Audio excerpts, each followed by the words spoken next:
So hello everyone, welcome to this new week of TAF.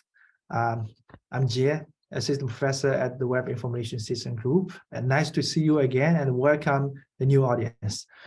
I'll briefly introduce this seminar series again, and then I will give the word to our speaker. So this seminar series is a new edition of our human-centered AI speaker series.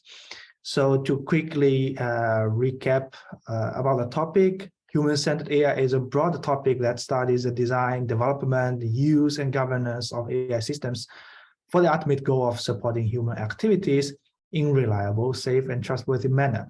So it requires research and innovation from a wide range of disciplines. In the past, we have organized 3 editions of TAF, and you can find the videos on our website. So in this series, we focus on the knowledge and language aspects, which are key concerns in making AI systems and humans understand each other and act upon such an understanding through interactions. Now, on these topics, we have invited a list of speakers whose work has made foundational contributions to knowledge and language in AI. So this week, I'm thrilled to introduce our speaker, Zhou Yu, Associate Professor at Columbia University Computer Science Department. Before she joined Columbia, she was an assistant professor at UC Davis. She obtained her PhD from Carnegie Mellon University in 2017. Dr. Yu has built various dialogue systems with major practical impacts, such as job interview training systems, depression screening system, and an Alexa social chatbot, and also a second language learning system, which she will introduce more to us today. Her research interests includes dialogue systems, language understanding and generation, vision and language, human-computer interaction, and social robots. Dr. Yu's work has earned a 2019 ACL Best Paper Award nomination. She was recognized in the Forbes 2018 30 Under 30 in Science and won the 2018 Amazon Alexa Prize. Zhou is also the CEO of Articulate AI Inc., which is a startup focusing on providing online second language communication training using AI. An interesting fact is that Dr. Yu and I received our bachelor education from the same university, Zhejiang University in China. We met each other last time in San Francisco when we both were attending DADADAP 2019. So today, Dr. Yu will introduce her work on chatbot for second language learning. And all participants, please feel free to ask questions also during the presentation, but using the chat. And after the presentation, you can unmute yourself for questions. Now, without further ado, let's welcome Dr. and Professor Zhou Yu. Thanks a lot, Zhou, for being here. The floor is yours. Thank you. Let me share my screen.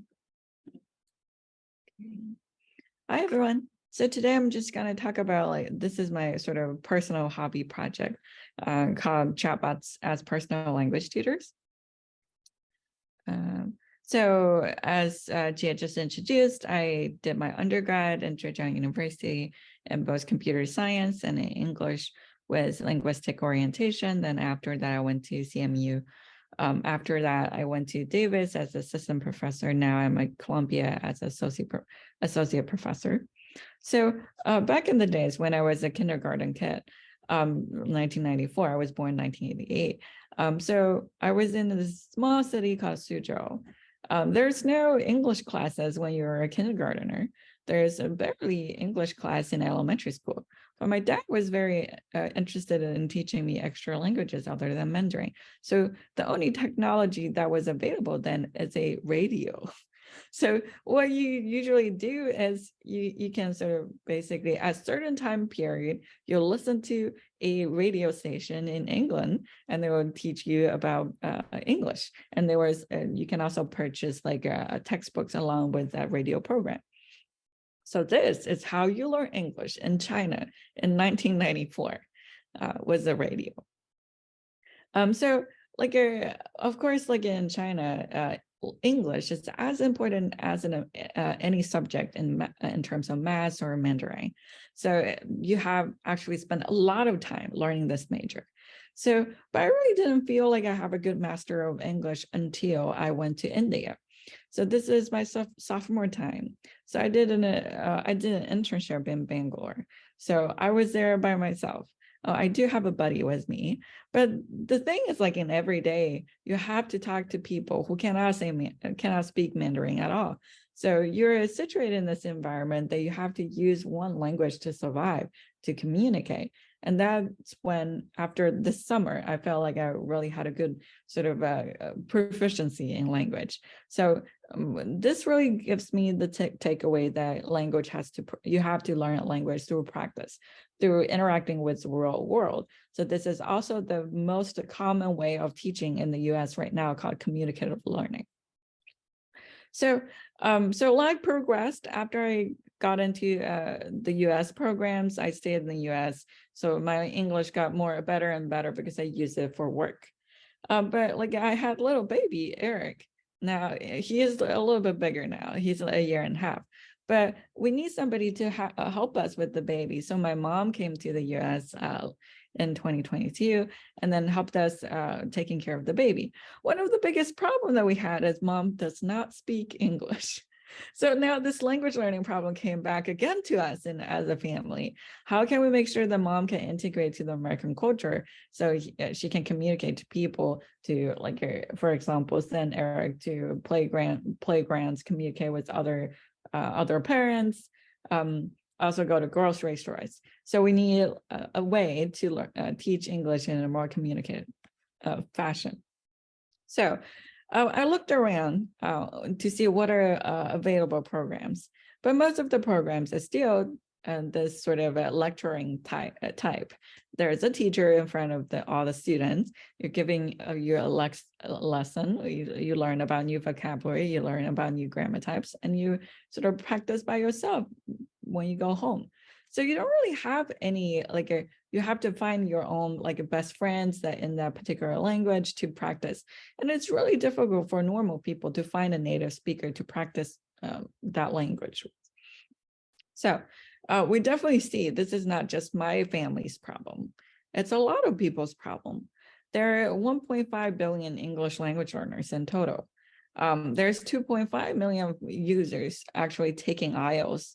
Oh, I have a misspell here. So basically the IELTS test. So people can take the test and use the test score to get into different colleges. And then there is 1 million international students in a year in the US. So there are definitely people who are dire to learn English in a more communicative or useful way. So when I think about it, I work on natural language processing, I work on speech before as well.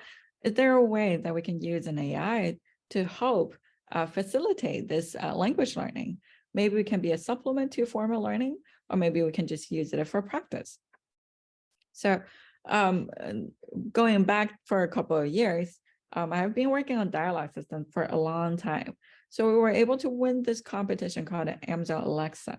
So the goal is just to build a chatbot to talk to people for as long as possible. So that's the whole goal, and then we won $500,000 of it. So we basically built the best social chatbot that people can use. But originally, this chatbot was built for mostly native speakers of English, because we deployed on Amazon Alexa in North America. So the goal is to engage people in the conversation. But we can think about the goal actually to engage language learners, like being able to help them to stay longer in this English conversation is similar, or another goal that a lot of teachers are aiming for. So maybe we can transfer what we build from social chatbots, basically for entertainment, into a language learning program. So then we sort of barked on various ideas. So here is an example of our student, like Michelle, talking to our Alexa chatbot. Our dog is named Bonsai, so he came with that name. We think it fits him pretty well. That is a great name for a dog. Yeah, he's kind of short, like a bonsai tree, so it works. Tell me, how long have you had Bonsai? We've had him for a little over a year now. Yeah. Oh, you must be great friends. Yeah, we are. So basically the idea is how to engage people in a conversation longer. They wanted to talk about what they're interested. For example, the dog, right? It looks like a bonsai tree. So that's why he's named Bonsai. And being able to express emotions like, when people talk about the things that they care about. So we're basically taking these kind of technologies or findings that we have for social chatbot and trying to transfer them into language learning. So during our deployment of Alexa, we do find like kids really are addicted to talking about talk to a device. They're very open to talking to a device because they don't have anybody to talk to a lot of time when they're being home alone. So we have seen like really interesting feedbacks from our Alexa deployment because we deploy to all Alexa devices in the US. So basically we have millions of users, tens of millions of users. So people are saying, oh, Alexa is my sister. I like to talk to you before I go to bed. So we definitely do see there's an open-minded like sort of access for people in the US in terms of talking to a chatbot. So maybe we can build something not only for the US people, but also for people who want to learn a language in it, such as English. So we started to build a chatbot.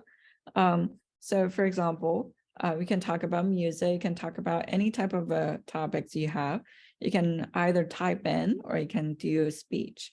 Then afterwards, just chatting about things is not enough. You also need to give feedback. So basically, what did you do right? What did you do wrong? So for example, grammar is one type of feedback. How do you give you, so you made an error here, for example, he is good instead of he are good, right? Other than grammar, about word choices, you always use this word so many times. Maybe you can change into other words that I give you. There is also feedback such as fluency, like you have too many and ahs in this particular sentence, maybe you can be more aware of your pause. Other things like a pronunciation, for example, you have this pronunciation error, and what is the correct pronunciation of this particular word. So you can also track history of how people sort of progress over time. Ideally, you want to show them they're actually making fewer mistakes, their language sentence complexity improves over time. So here's one snippet of a student talking to the chatbot. Where are you from? I'm from New York.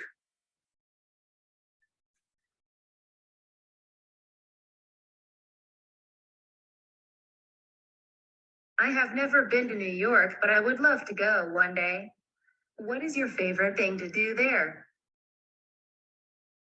Yeah, there's a lot of like shopping store to explore, and it's always crowded and make you feel very happy about it.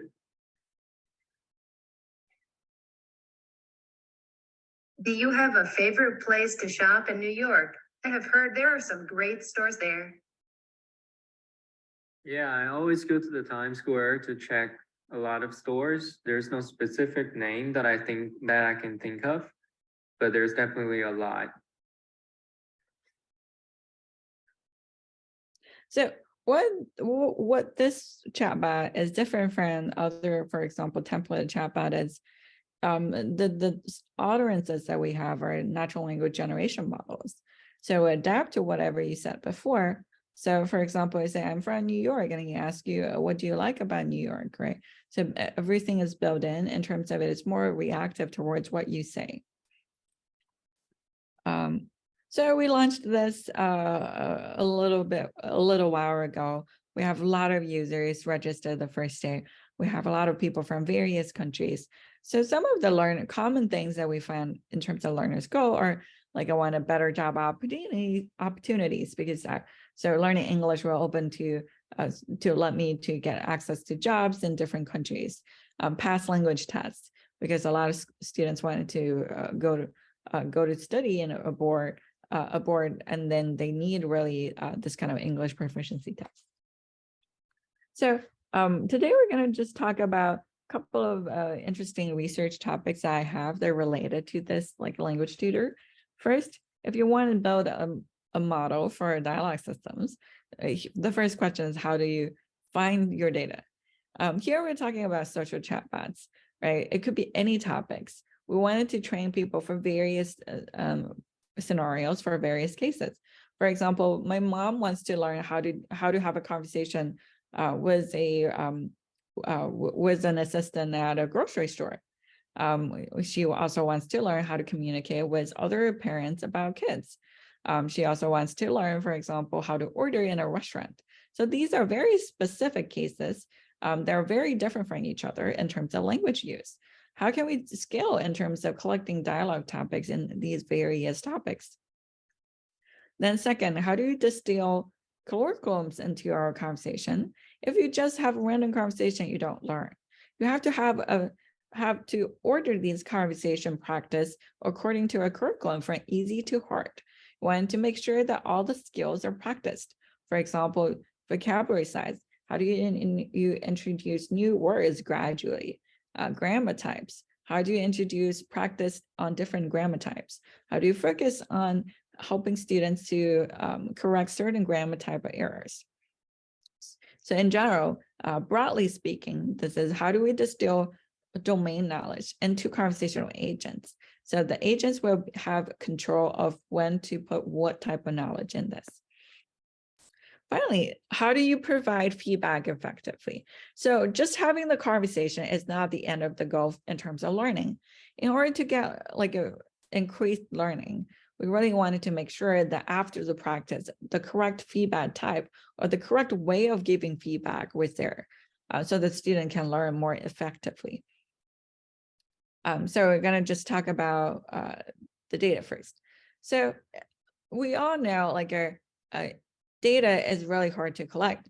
Previously, we have to like collect human conversations on each individual topics in order to get enough data to train or fine-tune large language models too. But now we can maybe prompting large language models to synthesize data. So this process is fairly simple. People have done it for various tasks. But today we're just going to talk about how do you synthesize dialogue data. So the pipeline is the same. So you write an instruction, you give some example in context examples of the data that you want to generate, and then you feed it to GPT-3, and then you'll get your resulted data. So here is an example. So for example, we have conversation 0. This is an example that I give to the GPT-3 model. The following is a conversation between Alice and Bob about relationships. Bob recently got engaged. And then this is sort of the instruction about this particular topic, or you can think about it as a summary of the dialogue. And then say, Alice, congrats on your engagement. When do you think you will have your wedding? Thank you. We're thinking of having it in November, right? This back and forth. This is the example dialogue you give to the model. And then you have conversation 1, which is a different topic. The following is a conversation between Alice and Bob about art. Alice's favorite artist is Michelangelo. Bob does not know much about art. And then you blah, blah, give an example like this too. And then you can have a different topic. The following is conversation between Alice and Bob about their favorite movies. Bob loved the new Batman movie. Alice really liked watching the Pride and Prejudice, right? And then you give it the instruction of the target domain that you wanted to generate. Conversation 3. The following is a conversation between Alice and Bob about pets. Alice loves cats. Bob is more of a dog person. And then you feed it to GPT-3, the entire thing. So you basically copy the whole thing and put it to GPT-3, and it will usually give you various results. This is one of the examples. Say, Alice, what kind of pet do you have? I have a dog. Her name is Hope. So basically, the good thing about GPT-3 is these large language model likes to hallucinate. Well, this is great for in terms of generating synthesized dialogue. For example, they hallucinated that there's a dog name called Hope attached to the dog, but that's totally okay for our particular system. And then Alice said, "Are you an animal person?" "I do love animals. I think it's so special. I just adopted a kitten from a shelter. Her name is Mimi." "Okay, oh, I hope she's doing well. You must be a really good pet parent. Thanks. I just wanted to do what I could to make sure she was safe. That's the greatest thing anyone can do for a pet. Well, I should probably go now. Okay, have a good night." Right. So this is sort of a small dialogue that you can generate with with any type of large language model. Either it could be GPT-3 or ChatGPT. So, so this is basically how you can scale. We selected 315 15 topics from a crowdsourced suggestions. So basically, Facebook has this paper. They asked all crowd workers to answer. If you talk to a bot, what kind of topics you think would be an interesting thing to talk about? So they collected basically according to these votes, they collected 315 topics. So we're just basically using them as sort of a downstream task that we want to generate. So here are some examples. For example, the topic of hiking. Alice is going hiking tomorrow. Claire hates hiking. Like book recommendation, Syrian war. So it's like topics from every types of things you can collect. Beauty, planting flowers. So you basically mismatch these things and you will generate conversations. So let's do a very simple vote. For example, I have two conversations. So I'm telling you one of them is real human conversation. And the other one is generated using these prompting methods. So which one is which? So I just read it through. Is your city a historical place? Not really. 200 years ago, it was just a small insignificant village. How did it grow into such a large place? Large deposits of coal were found nearly. And so many industries located themselves here. The village quickly grew into a key industrial center. Okay, the other one. I'm from a small village in the UK. It's really old and it has a lot of history. That's cool. I've always wanted to visit the UK. It's a great place to visit. What's the best thing about your hometown? The best thing is that it's so small. It's really quiet and peaceful. So let's think about which one do you think is machine written? Number one, people who believe in number one, you can probably raise your hand inside of the chats. Okay, speaker one machine. So we have one volunteer say, okay. So the answer is really speaker one is actually human. Speaker two is machine. So at least we have one person got it wrong. So this is when I give this talk, it's very difficult for a human to distinguish human or machine written thing. Most of the time we have 50-50 even split in terms of that. So if I can give you a little bit of expert sort of knowledge, is machine usually doesn't generate very specific or information. For example, this kind of very specific deposit of coal and stuff. This is more likely to be human. Okay, so we conducted a Mechanical Turk thing in terms of evaluating how good the generated conversation look like. So daily dialogue is human-human conversation about social chat. Topical chat is also a human-human conversation collected on Wikipedia type of knowledge. And these models are the models that we use to synthesize data. So GPT-J is a 6 billion model. And we also use GPT-Neo, which is a 20 billion model. And we also use an OPT model, which is 30 billion. All of these are open source ones that you can actually use. So you don't have to use GPT-3. So we asked the human to, after looking at the dialogues, to rate these conversations in terms of interestingness, coherence, naturalness, consistencies, and whether in domain or not. Here in domain is we're giving them a keywords related to the topic that which generated. So they can give a score in terms of 1 to 5. So we do find, so for example, actually the 6 billion model is actually better than some of the dialogue model compared to a daily dialogue. Because topical chat is based on of specific knowledge points. So according to human, they're usually getting more interesting and coherent because there is a certain knowledge that people have to talk about in the conversation. But overall, we do see that all the scores are very similar from human-human conversation to human-machine conversation, right? So some of the parts like the human machine generated conversation is actually even better. For example, a lot of people think the OPT 30 billion model can generate more coherent conversation than human conversation, average human conversation. Here we're talking about Mechanical Turker-based human collected conversation. And in terms of naturalness, they're sort of in the same ballpark in terms of consistency. And the machines can be actually more on topic. People are bad at being on topic. They actually do say random things in the middle of the conversation. While a machine is very faithful in terms of they need to talk about movie, they're going to talk about movie. They don't talk about books. There's also a general trend we have to see here is the larger the language model you use, the better the quality of generated conversations are. So this is basically the overall quality of the large language model do have a huge impact in terms of outputted synthesized data.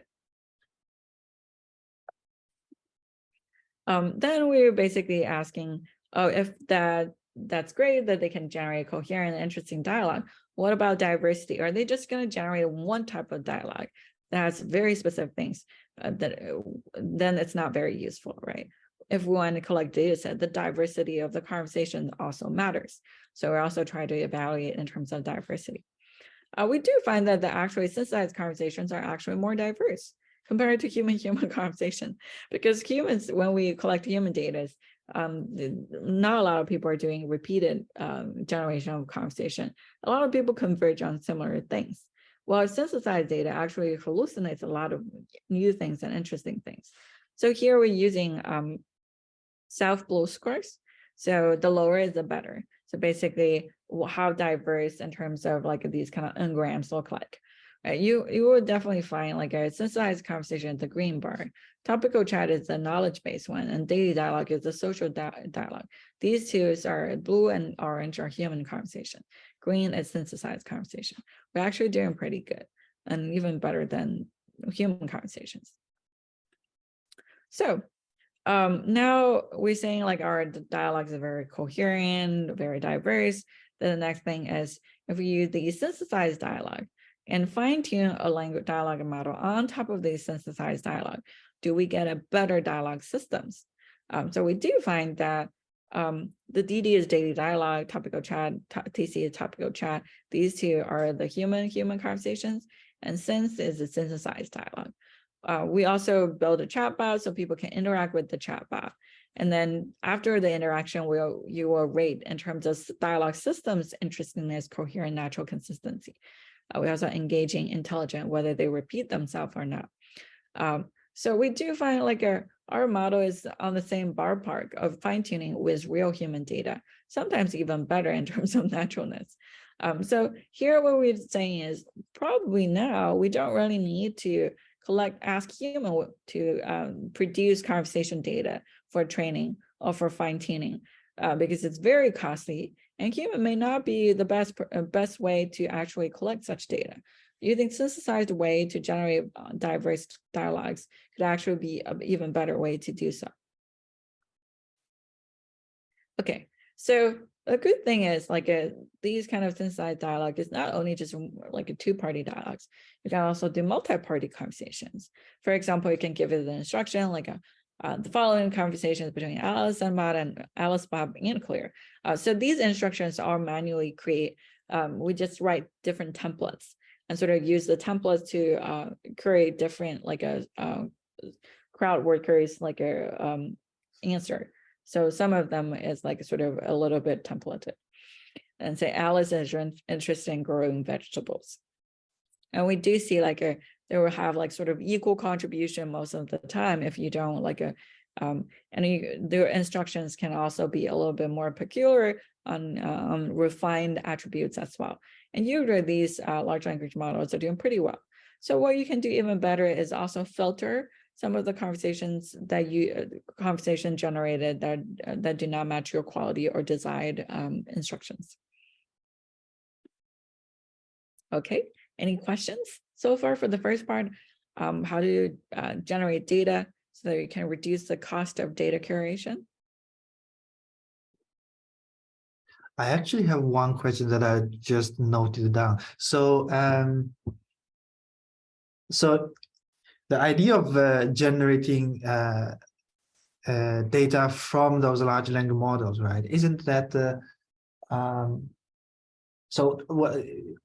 I know that, well, I mean, here you have a purpose, right, to use it for language learning, but isn't that also limit, let's say, let's say if there is an expectation, the upper bound of the performance of the language learning system, right? Isn't that upper bound somehow restricted by the GPT-3 or GPT-2 large language models that you use, right? So what's your thought on that? Yeah, so we're just using the GPT-3 to generate dialogue examples. Of course, the quality of these large language model would impact the generated dialogue, but there's also ways that you can filter these dialogues so you only keep the good ones. And you use it for fine-tuning of your language model. So we're just sort of thinking about, compared to like so it's more like a replacement, right? Previously, our pipelines, we have to collect in-domain dialogues generated by human. But now it seems like your machine-generated ones are as good as human in some sense. Then we're opting for the cheaper solution, which is just machine synthesized one. Of course, there will be particular things that machine cannot generate. For example, like doctor-patient conversations, right? That's more in-domain. It's very hard for these LLM to do well. But when we are doing like everyday conversation, these large language models are pretty good because they have trained on dialogues on that. They have gotten all the Wikipedia information and so on. So their generated conversations are pretty good. I think like for various domain-oriented, for example, interviews and other things, they're not that great. Yeah, I actually have more to discuss about it, but I'll keep it to the end. To be more fair, we have also a question from the audience. Neely, would you like to open your mic and just ask yourself, or would you prefer to type in the chat? Feel free to simply unmute yourself.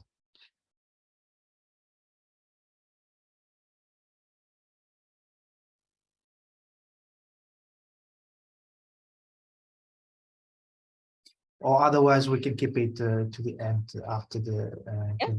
We can keep it to the end as well. Yeah. So now we're going to go to the second part, how to distill knowledge into our dialogue systems. And this particular knowledge we're talking about is specific to language learning. So, so usually when you buy a textbook, right, you have these kind of knowledge goal of each unit. So you have like a couple of different units.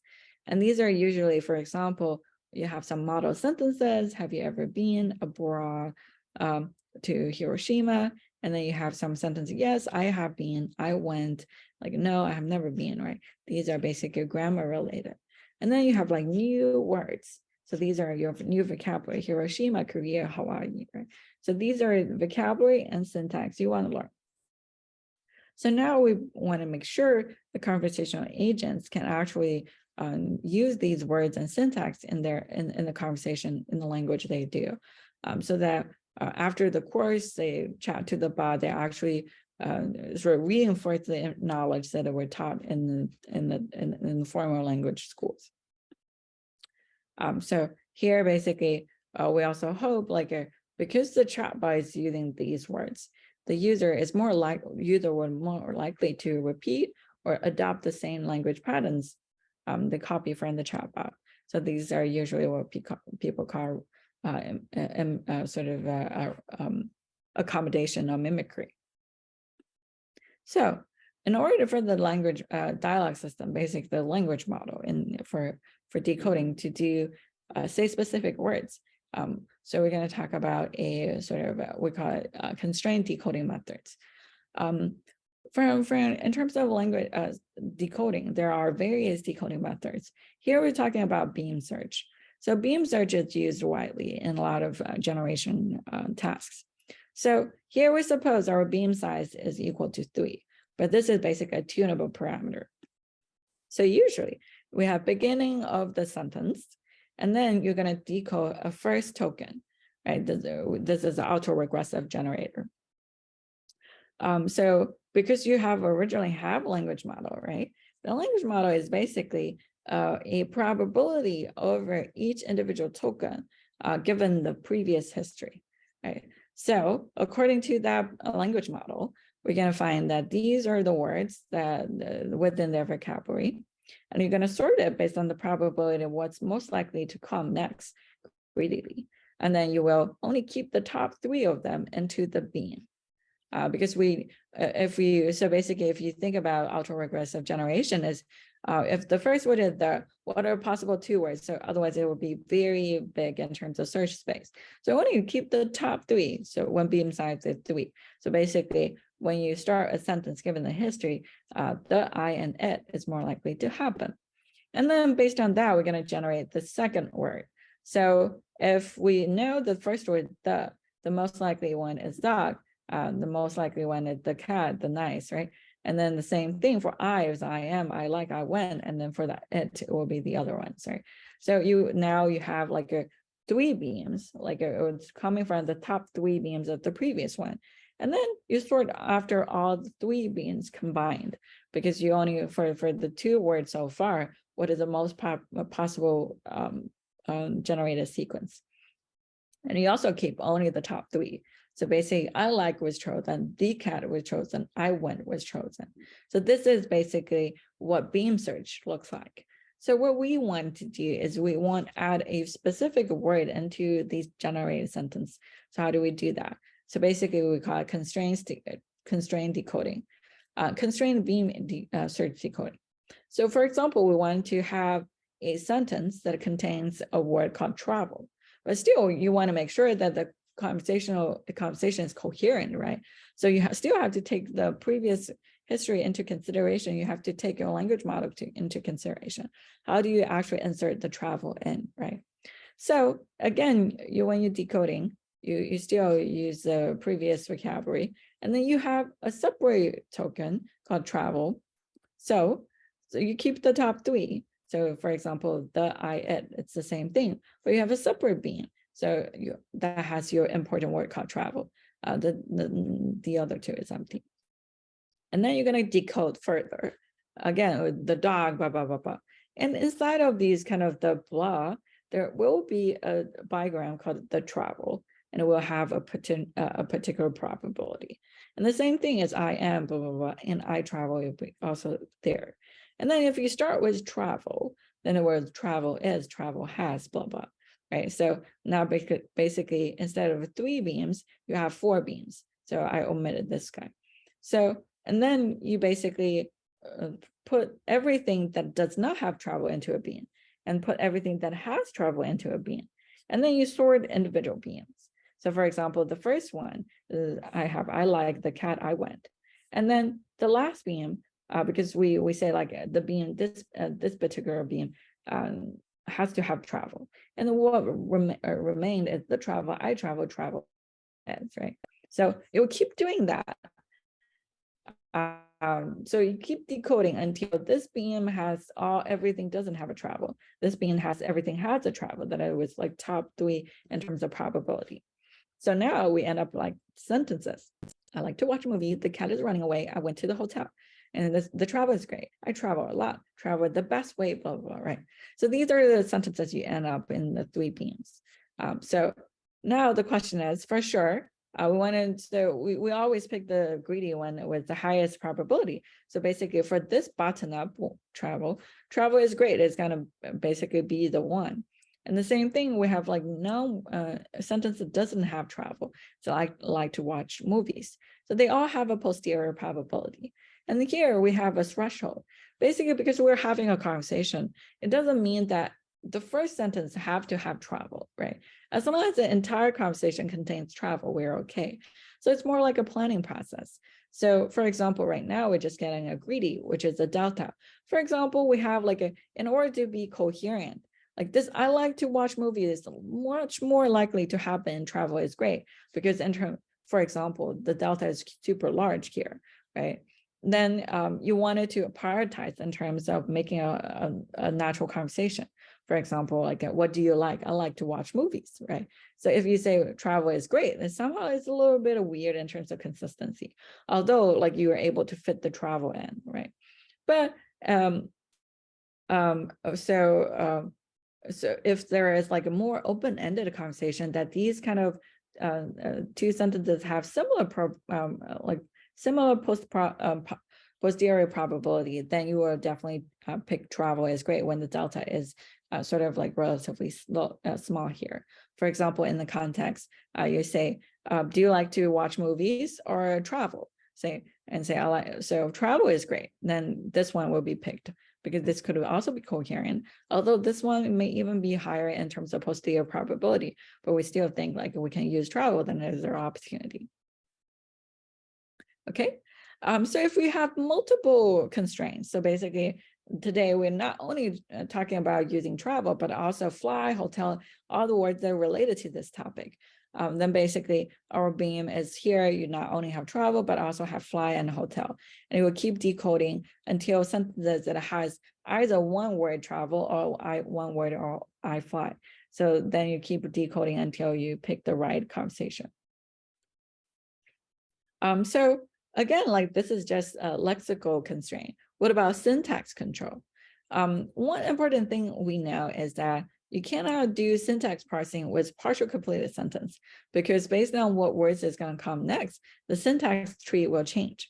So what we do in the end is like we let everything decode in the end, and then we do a classifier to pick on a specific syntax we want to practice. For example, we want to practice past tense. And here I have these kind of all possible, like the highest posterior probability of my beams. So I like to watch movies, the cat is running away, I went to hotel, the travel is great, I travel a lot, travel is the best way. Then we pick the past tense one. So you can have a classifier to classify which sentence is a past tense. So basically I went to the hotel, it's a past tense, and it happens to like the within the top 3 choices. Okay, so here is an example of how an ideal conversation will look like. I say the constraints are travel, flight, destination. And this is the user say hi, and the system say hi, how are you? So I'm good. Great. Do you like to travel? Because this is fairly open-ended. He can start the conversation, right? So do you like to travel? So basically it's fairly coherent in terms of delta, in terms of probability of a normal sentence doesn't have travel. And they say, yes, I traveled last week. Where was your destination? So this is also fairly easy to put destination. I went to Paris. Did you fly or drive, right? So this is how we sort of integrate each individual word in this particular conversation. So based on what users say, of course, these sentences are going to change. Okay, any questions about synchronized constrained decoding? Okay, and since we have limited time, let me just complete the entire presentation, and you can ask me afterwards. So, and then we can talk about feedback. How do we sort of improve feedbacks in the to help users to correct their grammars, for example? So, so here is an example that we have the system saying, "Are you interested in philosophy or history?" I'm more into philosophy. So the literature from the early last century are pleasant too. So here the system can come in and say, hey, you made a mistake on the verb R. What voice form should you have used? And then the correction is that I'm more into philosophy. So this user can go in and correct themselves. Say, good job, remember to make your verbs agree with the subject. Now let's get back to our topic. So this is one way. So the chatbot is sort of coming in to correct your grammar. And then there is another way. So we have a third person that is other than the chatbot coming in and say, oh, hey, you made an error here. Do you want to correct it? And after they correct it, and the chatbot coming back is just, who is your favorite writer? So I have run these kind of two type of designs. And we do find that people like the third person feedback much better than the first person feedback. So basically it felt like the interruption and judgment from the chatbot by correcting errors while also chatting. So actually, if you have a card, which is like a sort of a third person there, then people liked it much better. Okay, so we're gonna, due to interest of time, we're gonna skip some of that. But some of the ongoing work and future work is having more multimodal, right? Doing language teaching, we always use props, such as like movies, such as images. So people can talk about the images and movies they just watched together, right? So you could ask them, oh, So like, for example, this is my family and I took a flight to Miami last Monday. It is located in Florida, the southeast of the United States. We spent 2 hours on each flight because it was a domestic travel. And we stayed in Miami for 5 days. It was really fun because we all loved the beach. Have you ever been there before? And then shared a picture of the Miami. And then you can ask her, oh, I have never been to Miami before, but I always want to visit Miami. What part of Miami is the most fun, right? Or you can ask questions like, oh, did you, so, oh, I saw, you can also do reflection questions. For example, a third person here could ask you like, what did you see in the picture, right? I see a lot of people on the beach, so that you can do reflection in terms of cognition aligned with language production. So of course, these kind of language learning agents, right, it's not just for language. The domain knowledge could be different things like math, history, other sciences. Can you also use for professional training like data science, programming, and professional regulation compliance. Okay, thanks everyone. Maybe we can take some questions here. Thanks, Joe. Very nice work. Thanks for the introduction. Also very meaningful work, I would say. So does anyone in the audience have a question? So feel free to unmute yourself and speak. Please go ahead, Neely. In this talk today, we didn't, I mean, I think you gave a good overview, great talk in that sense. I'm just curious to know more things like in terms of maintaining context in the conversation, for example, and also like jumping across topics in the sense like how does that training work, as in like when someone asks something about hippo, for example, and it gives information about hippo from a Wikipedia article, but then there are other contextual information like some things that hippo did that's up in the news recently, and you know, like, so like all these kind of different ways. So how does that go about? Yeah, so because right now the models that we're using are mostly generative models.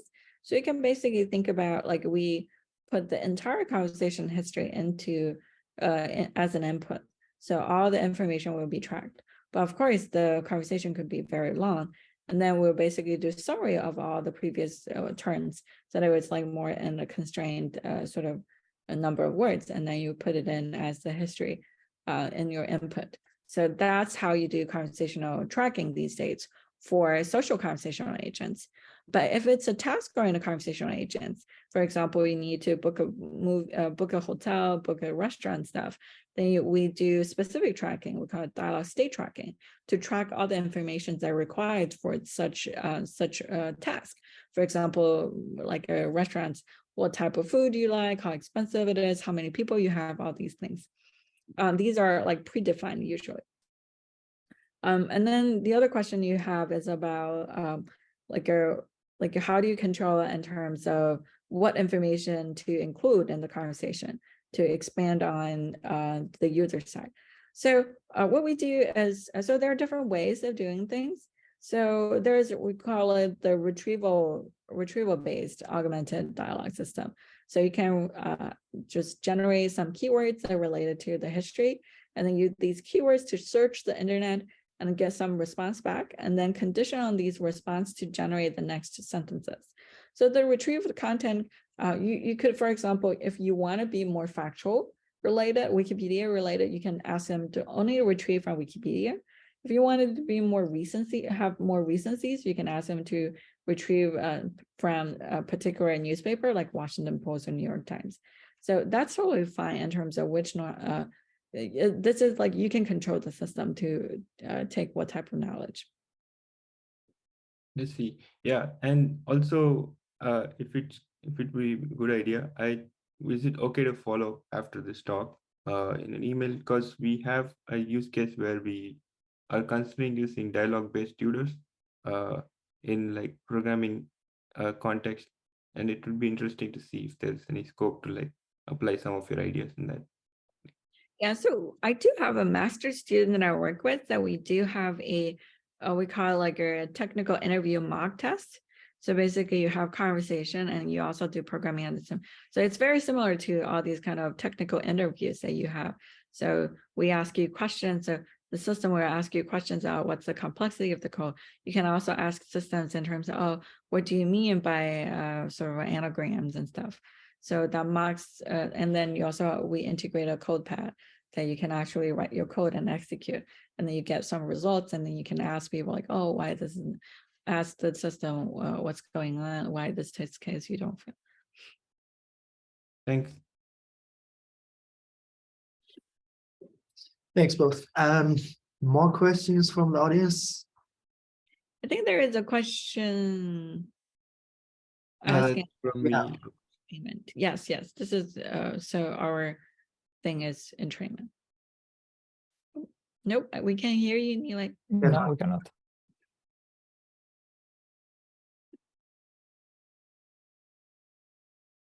you can also type in the question.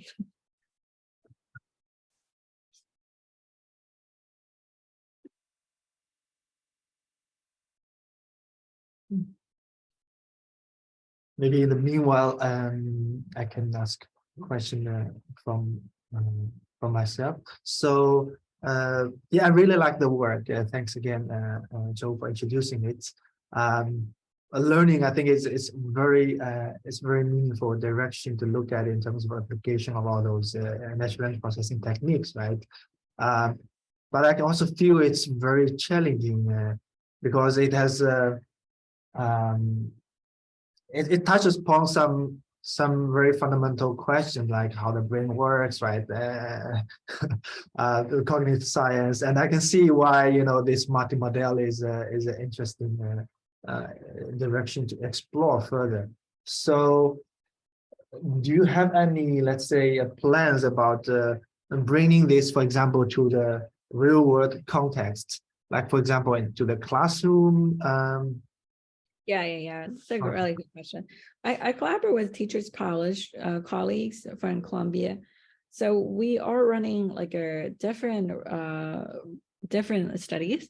So for example, the constraint decoding thing we already run with a junior high school student in like classroom in China. So we do find there is learning gain in terms of like adopting new words. So we also are doing sort of deployment in classrooms in China. Actually, we're going to do it in Zhejiang University in college for college English. So you have the textbooks teacher will assign the homework as the using our chatbot. So like after the course, they will practice the new words and the new syntax using the chatbot. So they can do speaking as well, because in China specifically, I think in Japan or a lot of places as well, it's like you have like 30-40 students in your class. You can't do like one-on-one conversation during the classroom. Whilst teacher also don't have enough time to do gradings on essays. So it's interesting to use technology to facilitate teachers' sort of resource so that you can practice the chatbot. So we will document all the sort of audios were recorded from you talking to the chatbot. Then the teacher,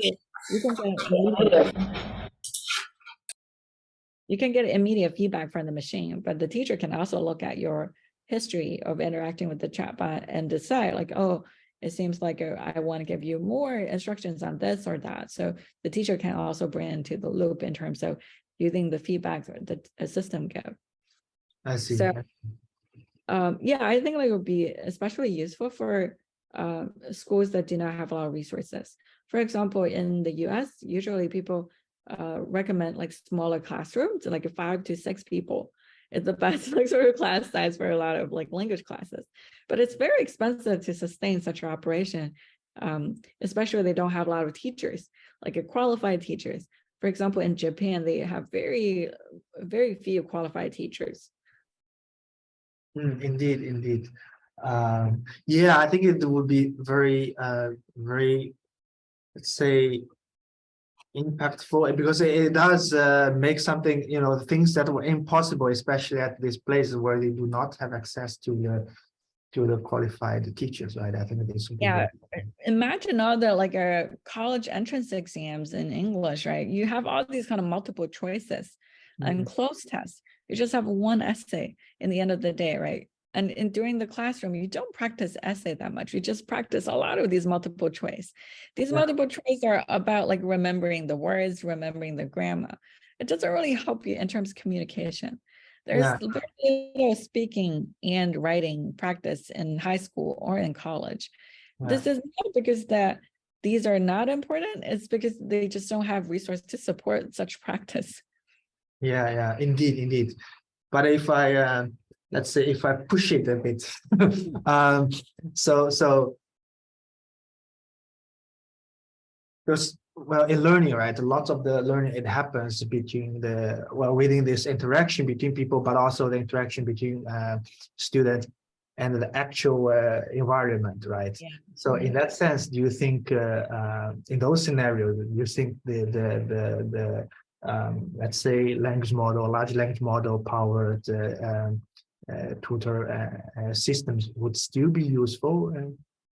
I think like it's good to simulate these environments, right? So of course, like there's in terms of how closely it is related to the real environments. The ideal things that you could do is like virtual reality in the future, right? But you can also make it as a game, like sort of role play, right? So now the system is now the train conductor. Now you are a passenger. You got to figure out which train to book, like blah, blah, right? So you can have like this role play. Almost like a text game. If you want to make it more realistic in the future, you can have an embodied environment, right? You like so you are a character, and then you explore the world. You met different people, and then in order to complete certain things, you have to talk to different characters. I see. Thanks for sharing the thought. Neely, do you want to try asking your question? Yeah. Am I audible now? Yes. Yeah. Okay. Thank you for the talk, Professor. Actually, during the presentation, you talked about like the coherency, but it's a really difficult concept to quantify. So I was curious how those numbers were calculated in the first place. So is it more subjective, objective, or? Yeah, that's a good question. So we are using subjective measures. So we're asking the user who interacted with the system to say, do you think the system is coherent? So in terms of 1 to 5, you rate it. Of course, there are some data sets that labeled with coherency, but it's really hard to label as well. It's very subjective in some way, whether you think it's coherent or not, because people like to have imaginations in terms of between the lines. So they will think, oh, why people say this, right? So of course, the agency really matters. If you know it's an agent, you're less tolerant in terms of that. But if you know a person, then you're more tolerant. Oh, he must mean some other things. So you sort of use your brain to sort of complete what's missing in terms of the gaps. I do believe there are, like, with the sort of better data, better models, we can do better in terms of coherence these days. I think like I'm less worried about coherency these days, more worried about like factualities, like these things, because the language model like to hallucinate things that do not exist, which is not good for language learners, especially for young learners. Yeah. Because in the second part of the presentation, you talked about like, so I missed the keywords, but you can introduce things like travel, flying and stuff. And does it mean like having certain things is being classified as coherent, because you mentioned that term there? So I thought yeah, so we're just basically using the probability, posterior probability of that sentence. So given this context, if we generate this sentence, what's the posterior probability? Right, the probability is not particularly coherence, but it's basically if like it's sort of internal score of the language model, right? So if the score is high, then basically given the sentence, this sentence is more likely to follow compared to another sentence that has lower posterior probability. But this doesn't mean that it's like sort of it correlates with human perceived coherence, but usually it's a pretty good score. Basically, if you use the posterior score is very little, then it's probably incoherent. Yeah. One final small question I have, like the scores you mentioned where you had the human also involved. So they were like crowd workers and versus the generating models. Maybe I didn't get the setup correctly, but does it mean that you pitted the conversations to someone who is like a human replying and somewhere where the machine is replying, and then you see how the people rate something? But is these like all these conversations, are they similar or like of similar timeline? Because humans, they would take more time to type, for example, and maybe they're more hesitant to have more longer conversations, but machines can generate huge, nice looking replies really fast. So do you think there is some effect here, or was it more like a similar environment? We didn't compare with human human having a conversation. We're just comparing models that trained on human generated data Okay. and trained on machine generated data. Oh, no, I got it. Yeah, makes sense then. Yeah.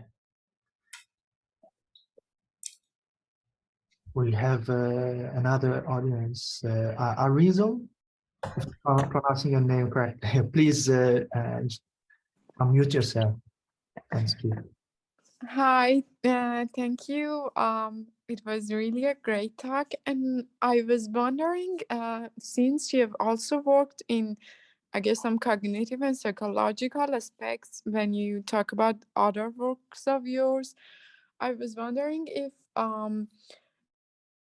when talking about this dialogue chat box, I was wondering if you have in mind to extend it to like people with special needs, like people who have autism or ADHD or some kind of learning disorders, in order for them to kind of facilitate the learning process. I was wondering if you have something in mind.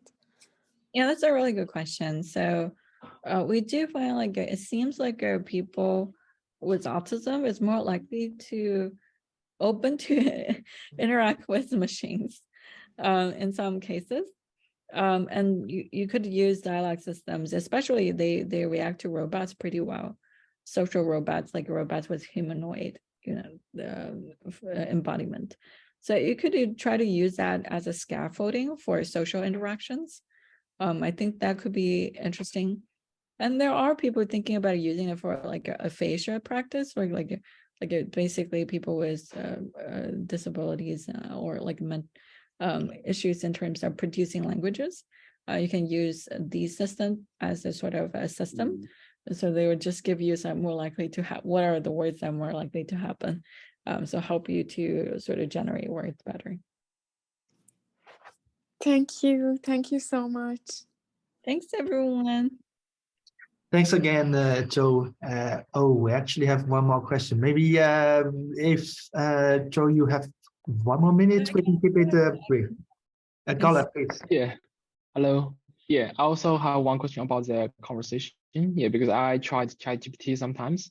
So namely, we find that ChatGPT tend to say agree with the users. Like if you ask a question and then you say you are wrong, ChatGPT will directly agree with you. Yeah, I think it's doable that maybe sometimes ChatGPT can disagree, but I just wonder, how do you think, say, what if disagreements occurs?